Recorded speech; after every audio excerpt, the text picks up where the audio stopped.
Magandang hapon sa inyong lahat. Ito, sabahan niyo ako mga kabrid. Magpa-view tayo ng ating mga kalagayan sa ating manok mga kabrid. Ang mga kasagutan sa mga tanong na maayos ba o tama ba at maganda ba sa mga alaga nating manok ang pamamaraang fasting mga kabrid o pagpapalipas ng pagkain sa kanila sa isang beses sa isang araw mga kabrid. So sasagutin natin yan, and then ito, mag-update din tayo dahil ngayong araw tamang-tama yan mga kabrid. Nag-fasting tayo ngayon. So tara, let's go. Bago ang lahat mga kabrid, mag-intro muna tayo.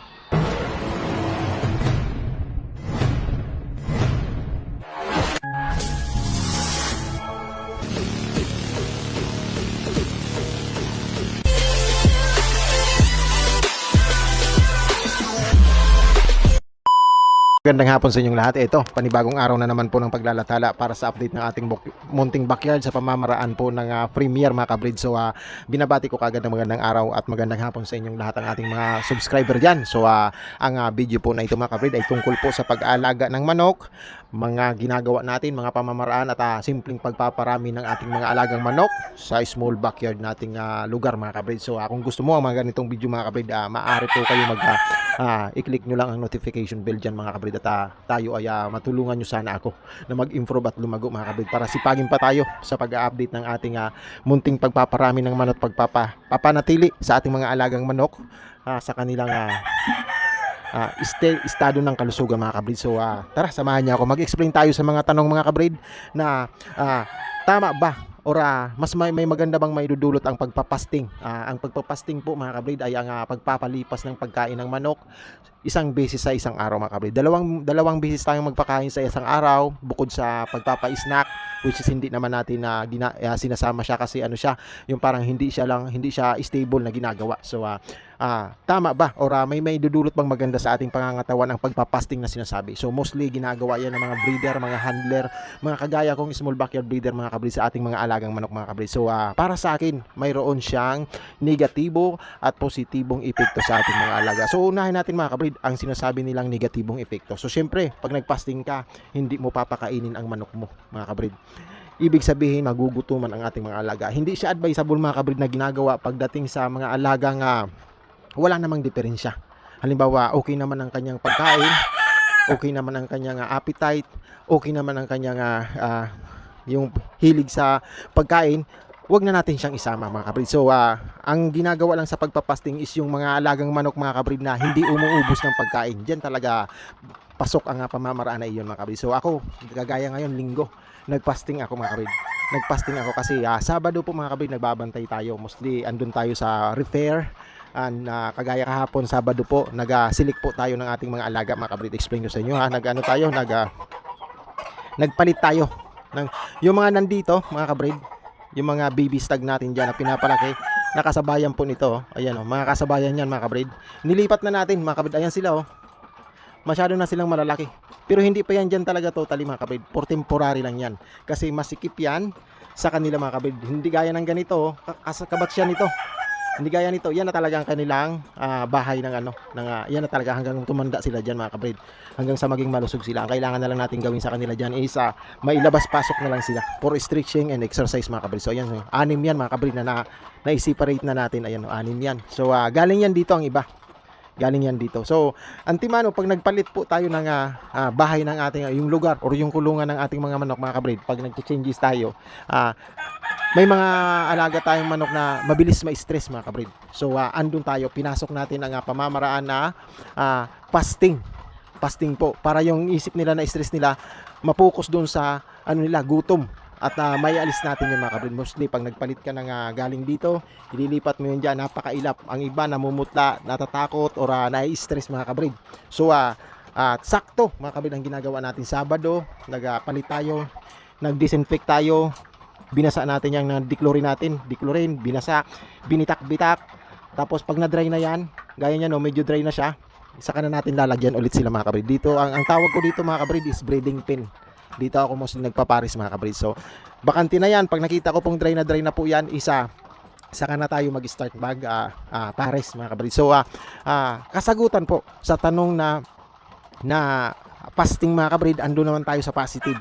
So sa mga alaga ko mga kabrid, depende kasi sa observation. Pag mahilig kang mag-observe sa mga manok mo, yung monitoring mo sa manok mo mga kabrid ay lagi mong ginagawa, isa napapansin mo talaga ang mga manok na namimili ng pag nakita mong may tira-tira na, halimbawa ganito mga kabrid, oh, may natira-tira na ganyan, may maliliit na tira, yan kailangan yan simot na simot mga kabrid, gaya niyan, no.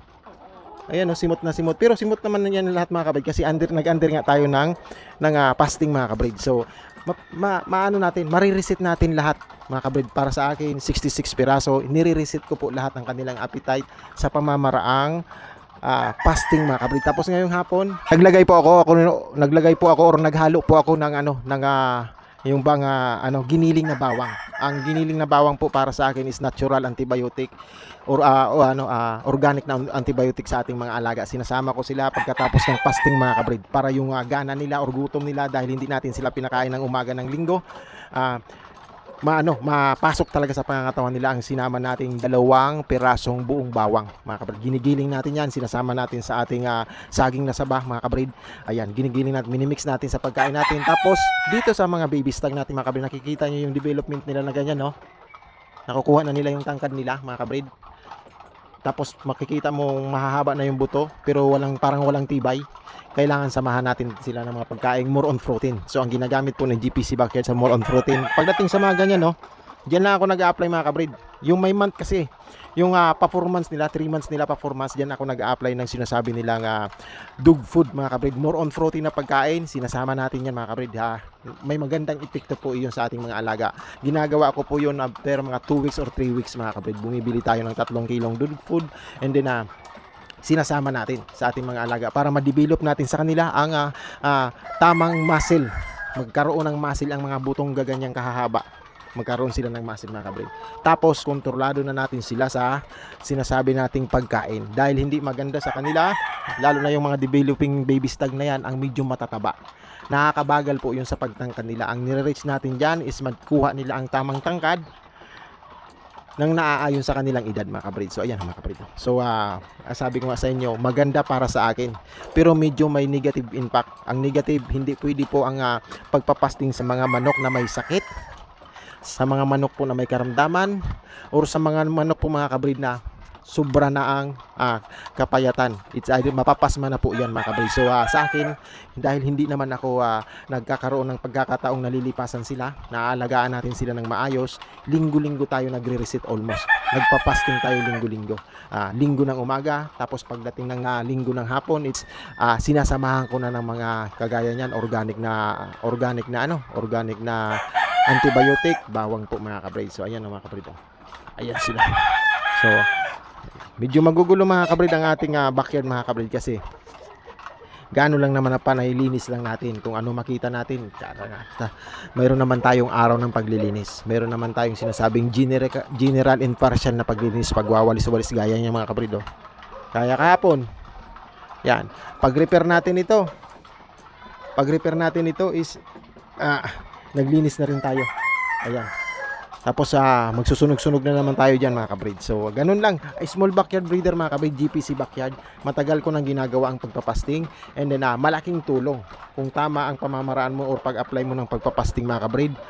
Malaking tulong po.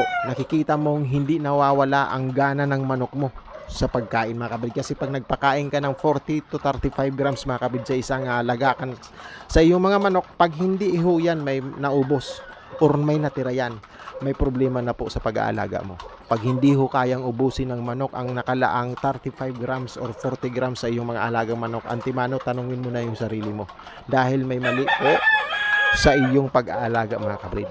May mali na po, may something, may kulang ka or may sobra ka mga kabrid. So ganun lagi ang inaalala ko sa sarili ko. Kailangan ang manok ko is laging matakaw mga kabrid. Pag kontrolado mo ang appetite ng manok mo, antimano, kontrolado mo po ang pangangatawan nila, and then mostly naapektuhan po ang kanilang behavior. Mas mababait po ang mga manok natin sa ganyan, dahil para sa akin, sa pag-aalaga ko, mas mababait. Pero pag tandang na mga kabrid, wag mo nga laging bibitinin sa pagkain, dahil sa pagmatanda na siya, pag matanda na po ang alaga natin or nag-iedad na ng 1.5 years old. Pag yan binitin-bitin mo, dyan po magde-develop minsan and mostly ang pagkakaroon ng pamamalong alaga mga kabrid, yung magiging manhitter sila dahil nag-iibang ano nila ang behavior pag nagugutuman mga kabrid. So ayan, dito mga kabrid, nilalagay ko dito ang mga undergoing sa molting. So by this month mga kabrid, yung tipong tag-ulan, pagpapalit ng tag-init sa tag-ulan, diyan sila nagsabay-sabay magmulting. Ang pagmumulting po or pagpapalit ng balahibo ng ating mga tandang is napakatagal at napakabagal. Depende po sa ginagamit mo ring feeding. Kasi may mga feeding po na tumutulong para mabilis ang papalit ng balahibo. May mga feeding naman na nagpapabagal lalo. Depende, may positibong pong epektibo yung kailangan mo yung pampabagal pag ang manok mo po ay inahahanda mo para sa mga laro nila. Mayroon naman pong kailangan mabilis na po kasi magagamit mo na silang sa pagbibreeding. Kailangan pabilisin mong pagpapalit ng balahibo para magamit mo sila sa pagbibreeding. May isakto mo kasi hindi ho pwede sa pagbibreeding ang mga alagang manok na nag-undergo or positive sa pagpapalit ng balahibo. Hindi ho healthy ang ilalabas nila niyan mga kabrid. Pag ang mga manok na gagamitin mo sa breeding ay nagpapalit balahibo, nako po, ang mga sisiw mo po ay magkakaroon ng mga diferensya. Para sa akin, by experience and by knowledge po, kailangan talaga pasok sa priming, magandang pangangatawan, na flashing, na purga mo, na okay ang pangangatawan, yung hipo, and then of course, nakikita mo sa kanila na ready sila mga kabrid sa breeding. Yan ang kailangan natin, andyan ang hinahanap natin sa pagpaparami ng manok. Nilalagyan pa natin yan ng mga multivitamins, calcium lactate, El Toro, yung mga pangangatawan nila kailangan nilang maging healthy para sa breeding. Lahat ng ating mga pasisiw, itlog pa lang is makikita mong healthy na, which is pinaka baseline ng pagkakaroon po ng isang malusog na mga pasisiw mga kabrid. So ganun lang, hindi po pwedeng okay na to, parising ko na to, hindi ho. Kailangan i-undergo mo po yan or padaanin mo sa mga prosesong pagpapalusog mga kabrid. Kahit ikaw mga kabrid, kahit tao, kailangan malusog ka, ganado ka bago ka sumabak sa mga breeding na yan. Matik na yan mga kabrid. So ayan o kabrid. Maraming salamat sa patuloy na pagsabay. Sana po ay nasagot ko ang ating mga katanungan about sa fasting. Kung paano ba at para saan ba at paano ba natin nilalapat ang mga iyon. So iba-iba tayo ng pamamaraan. I respect the others process or ideas, and I have my own mga kabrid. Depende po sa karanasan ko and experience ang ginagawa ko pong pag-aalaga ng manok mga kabrid. So I respect and kudos sa mga may mga ganyang pamamaraan. Depende po kasi mostly sa kalagayan ng mga manok, mga yung ginagawang pamamaraan. Thank you, and hopefully mga kabrid, lagi lang kayong nasa maayos na kalagayan. Thank you po.